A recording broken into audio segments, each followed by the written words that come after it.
Hello, welcome. I am Bridget and I decided I was gonna switch things up, try something new, and make some videos.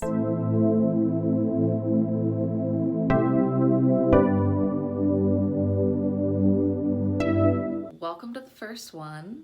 Today I'm going to be giving you a little sneak peek into my favorite crystals of the moment, the ones that I have here on my desk in front of me that I use every day, and I hope that you enjoy. First on the dock is this Selenite. It is one of my favorites. I love the shape of it, the size of it, the feel. Feels really great to hold it in my hand. I am often holding it in my hand, especially when I'm sitting here at my desk. If I'm on any calls, Zoom calls, classes, anything like that, I'm usually holding on to it. It helps kind of with like a calming. So it's great when if I have any nerves or anxiety, or I'm just feeling kind of unsure, this is my go-to. I love it. More often than not, if I'm not holding it, it's in my lap. I just keep this one around as much as I can. So this one's always on my desk, always. The next one, oh my gosh, Pyrite. This is the first stone that I ever picked out for myself in a shop. It physically called to me. I had a visceral reaction when I picked it up and held it. It was nearly unexplainable. Unexplainable. I couldn't figure out what was going on, but I knew that I needed to take it home with me. I really like this one because it's pretty weighty. It's heavy, and I like the shape. I like the different textures to it. These right here are very smooth surfaces, and then the back is very different. But I like the way that it fits nicely, kind of like right into my fingers. I just like hold it in my fist, and this right here is almost like I can put my thumb in there real well. This one's great for solar plexus work, for feeling that power, that sense of self-power, self-confidence. Anytime I need that boost, or that, just that like power behind me, this is the one I reach to. This one has been pretty monumental for me on my journey over these past few years. So this one's a favorite. It's usually always hanging out on my desk. This one is a pink quartz. I got this one with the selenite when I took a yoga class back when we in the before times, way before COVID. I took a yoga class on Valentine's Day, and it was all about self-love. So we got these crystals in the class as well, and then we used them throughout the class, which was really cool.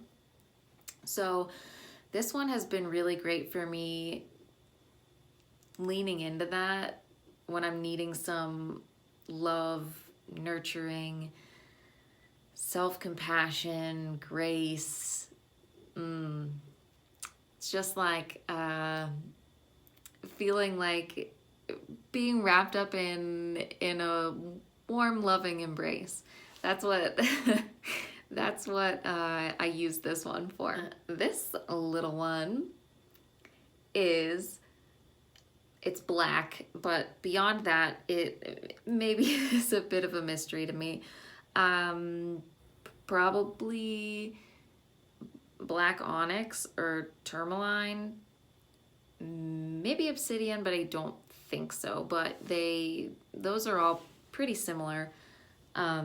grounding protection, I like to put this one in front of my screen, in front of my iPad when I'm on a Zoom call or during a live webinar, just for some extra grounding and protection. And I like that it's small and it's relatively, for the most part, it's pretty smooth. So it does feel nice to touch, and it's a nice change from some of the other sized ones that I have here. And then the last one that I have right now is this blue Lapis. And I popped this one out of my little crystal holder, my little case, because I was looking for some extra support in some throat chakra work. So it's great for what I'm doing right now. I've been keeping this with me, same thing, on calls or when I am looking for some extra support in articulating myself and expressing myself. So this has been helpful in that as well. That's my roundup. That's what I've got right now here. I always have this in my hand. I tend to rotate the crystals on my desk, aside from a few of these that are just always here. And I just kind of do it intuitively. Whatever I feel like I'm working on or need a little bit of assistance with, I'll grab that and put it out here on my desk and just kind of use it intuitively throughout my days for however long it feels right to do so, I guess. And there's something that I really enjoy. I love having them around. I love working with them. And I think at first I felt like I didn't really know much about them. I had only had them purchased for me, given to me as gifts. I liked having them around, but I didn't really know what to do with them. And as I sat down to make this video, I was like, oh, holy shit, Bridget, you have totally been working with these intuitively for a while now. And I just never really thought about it. So I am happy to be sharing that with you today. Maybe that can be inspiring for you on your own journey and looking for some resources. And one other thing I would like to point out is that I don't know much about it off the top of my head, but I know that crystals and stones can sometimes be sourced unethically. So moving forward, I don't have any plans to buy myself any new crystals, and if I do, I'm going to make sure that I seek out sources that are ethical and sustainable. So I just wanted to put that out there, and just a little word of caution when you are looking to buy something like crystals or anything really, just making sure that it comes from an ethical and sustainable source, and that the workers, that whoever is finding these things and bringing them to life, sending them on your way, making sure that throughout the whole process it is just sustainable for everybody involved, and that everybody is being treated fairly. And that's something that I really believe in. So just had to add that in there too. So I'm also wondering, what are your favorite crystals? Do you have any favorites? Do you swap yours out? Do you have any that you leave out all the time that you just keep going back to? I would love to know. Please leave me a comment and let's chat about it. And if you like this video, of course, please subscribe, hit the like button, and share with some friends who also maybe either love crystals or want to get to know them a little bit better. Thanks.